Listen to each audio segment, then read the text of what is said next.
Hello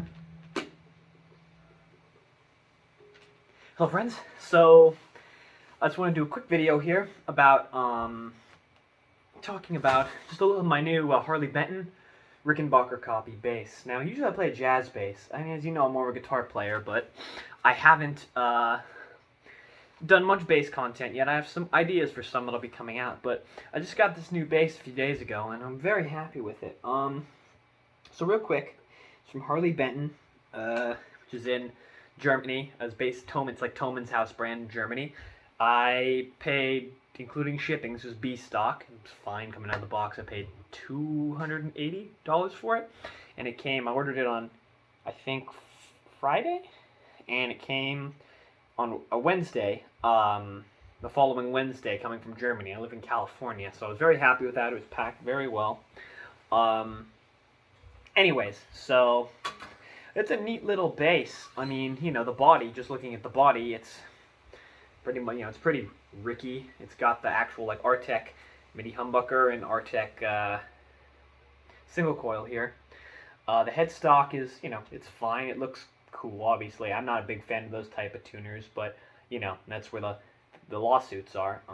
The neck, if you've played an actual Rickenbacker, the neck on those things are usually, like, super skinny, and this is, you know, the camera might not pick it up, but it's not super skinny. It's definitely less thick than like a normal jazz bass or, you know, Fender bass neck, but it's not as skinny as a regular Rick. Like if you played some of those like Epiphone, like SG basses, that kind of style, it feels kind of like that. So it's definitely a fast neck, but it feels good.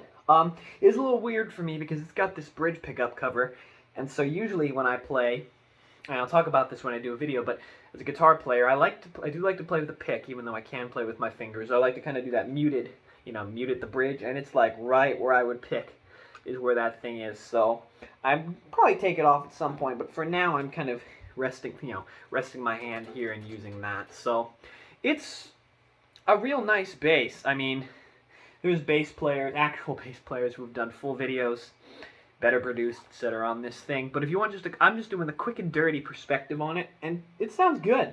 I mean, it doesn't sound all the way like a Rickenbacker, obviously, but it's pretty close. Like here, I started off with, let's see. Let's do just the neck pickups, mini Humbucker Solo, with the volume and tone all the way up, and I'll just, I don't know, I'll just do a little vamp.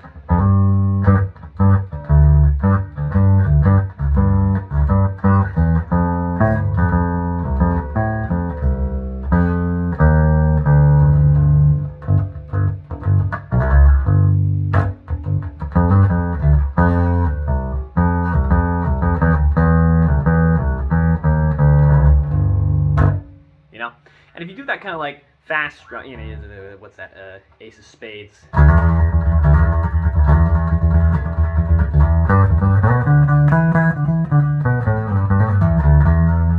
Does get that kind of growl like you would expect a Rickenbacker to, you know?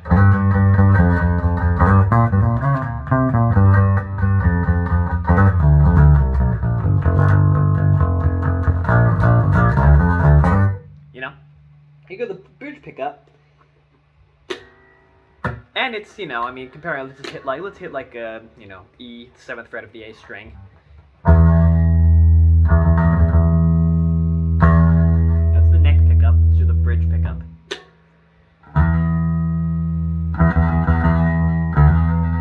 The volume's a little bit down because it's a single coil, but,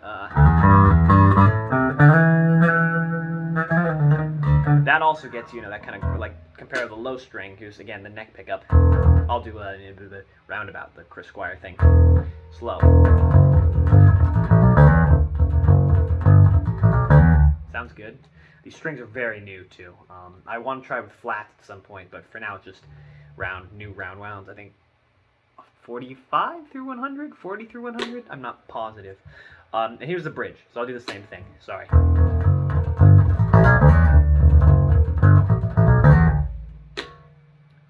Neck. Bleh. Bridge. This is the bridge. I think you definitely get more of that kind of, you know, that thing on the neck. If you which sounds good, but I also really like that kind of a little like nasally thing in there. Of course, if you combine them, everything's full up right now. In the middle, you're going to get some interesting sounds because you've got the combination of the mini humbucker and the single coil. Let's give that a try. Here's the middle. Again, so here let's just do, that's the neck. Here's the bridge. Here's combining them to everything. So far, everything's been full up except for the intro. We'll get to that. Actually, usually I don't use the middle, much of a middle pick on the jazz bass. I almost exclusively use the neck pickup unless I'm doing like slap or something where I really want that top. But here I kind of like this. I think you get a lot of it. And also too, you know, you can do that thing where I like to turn the bridge a little bit down. So again, here's like, turn the bridge a little bit down.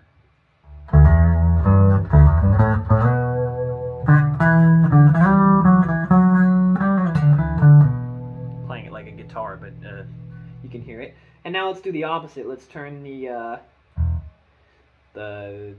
bridge and neck down a little. So again, here's full up, and we'll turn it down a little bit. That sounds good. You know, so what I was doing in the beginning, like on Rain. What I kind of like is, you know, neck pickup volume all the way up and the tone down, like all the way. I put it all the way down, then put it back up maybe a quarter, a third of the way. And usually I would mute it, so I'm trying to just kind of pick gently, like with my hand on the bridge pickup cover, and you get like a.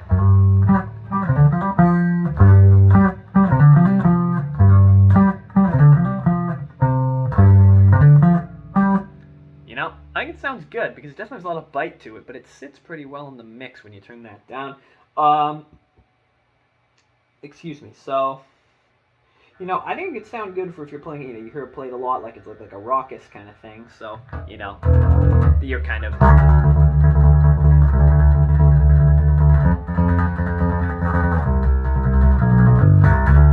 You know, we're just kind of doing a lot of that.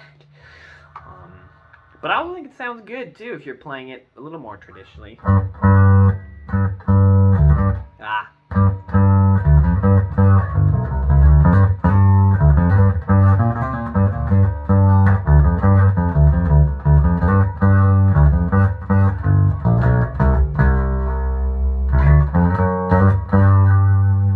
guess that bass line's not traditional, so but it sounds good on that. It's probably what he played on. It's McCartney. So anyway, let's try, I don't know, something a little more traditional in terms of bass. I'll just do like a vamp. I don't know, I'll do that. Let's do just like an A to G, both A7 to G7 kind of thing.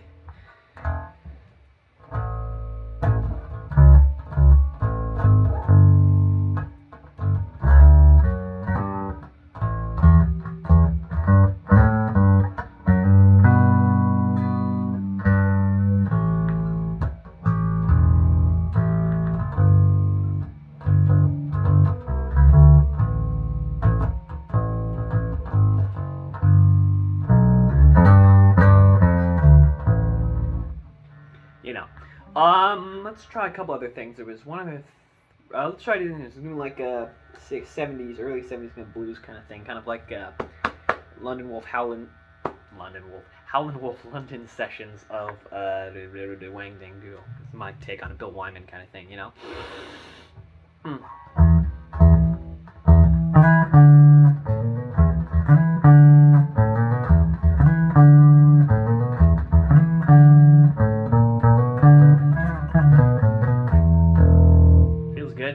And again, you know, the bridge picker's gonna get in the way, but if you're doing like a slap kind of thing, which I would usually just put everything full up in the middle, you know.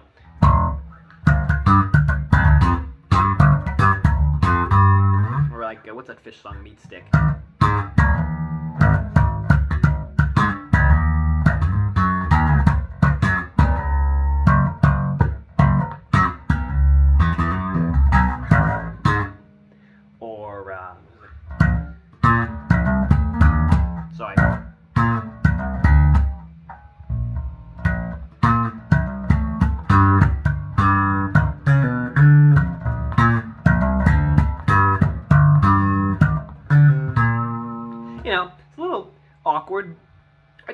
jazz bass kind of sounds better for that kind of thing, but it's still very possible. And again, if I'm going to do a little bit of finger style, I'm going to put it just back in the bridge pickup. You know, it still feels very good for that. Obviously, you get Geddy Lees and all sorts of people doing that. So, I don't know. Let's just... I don't really know any Rush lines off the top of my head, but I'll just play, you know.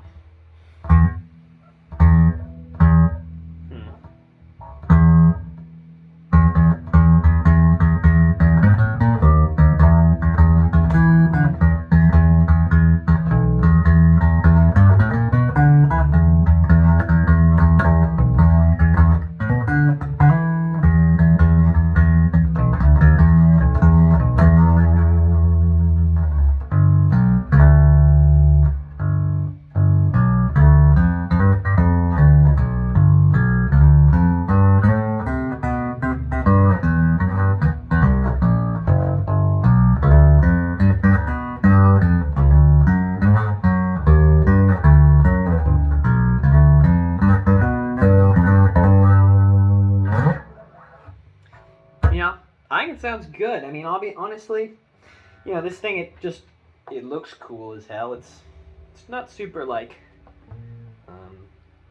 thick, but it looks super cool. And like in terms of sound, I think overall I'd probably use the jazz bass MIM Fender jazz bass first. But in terms of getting this distinctive Rick sound, it gets you as close as you're gonna get for, again, like between $280 and $300. And also, it just looks cool as hell, too, you know? You just walk in with this thing on, it's, you know, obviously I love the way jazz precision basses look, but this is something different, you know? I just think it's cool to have, and I've been having a heck of a lot of fun with it. So I'll do some more videos with it. I have an idea for a video for guitarists, a guitarist guide for playing bass, which is great YouTubers that have done that, but they're actually bass players. But I want to do it from a guitarist's perspective. I did shoot it already, but I was not super happy with it. If you're seeing this at some point in the future, maybe it's already up. I'll try to link it when it's there. I'll also do the same thing when I eventually get some flats on it. But for now, I'm just having a lot of fun. So I'll play us out, and thank you very much.